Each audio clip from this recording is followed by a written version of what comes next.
போகர் 7000 முதற்காண்டம். வாசியோகம் தடை. இந்த 7 குணங்கள் இருந்தால் குண்டலினி ஒருபோதும் எழும்பாதா? தானான பெண்ணை பார்த்தேங்கி பின் செல்வோன். தாக்கான கர்மவரை தப்புமா பாவி.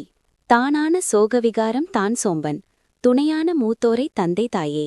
ஆனான சங்கமில்லாதே தான் வைவோன். அதிகமாம் வேணார்ப்பரான தூரன். வேயூன வெறுங்கை வெகுதுஷ்டன் மூர்க்கன். வெகுப்புள்ளன் குருதோகிக்கும் பொய்யாமே. இந்த பதிவில் வாசியோக பயணத்திற்கு தகுதியற்றவர்கள் யார் என போகர் சித்தர் பட்டியலிடும் அதிர்ச்சி ரகசியத்தை காணவிருக்கிறோம். சித்தர் ஞானத்தில் நான் ஒரு சிறு மாணவன். ஏதேனும் பிழைகள் இருப்பின் பெரியோர்கள் மன்னிக்கவும். உங்கள் ஆன்மீக பயிற்சி தடைப்படுவதற்கு உங்கள் குணங்களே காரணமா? போகர் வெளிப்படுத்தும் அந்த குணங்கள் என்ன? போகர் இந்த பாடலில் ஆன்மீக பயணத்திற்கு தகுதியற்றவர்களை தெளிவாக கூறுகிறார். பெண்ணை பார்த்தேங்கி பின் செல்வோன் என்பது காமத்தால் சக்தியை வீணடிப்பவன். இவனால் நாடிகளில் பிராணனை நிலைநிறுத்த முடியாது. சோம்பன், குருதோகி என்பவர்கள் பயிற்சியில் ஈடுபடாதவர்கள் மற்றும் குருவின் அருளை இழந்தவர்கள். இந்த குணங்கள் நமது உயர் சக்தியான ஓஜஸை கரைத்து குண்டலினி சக்தியை எழும்பவிடாமல் செய்யும் ஒரு உள்மன தடை.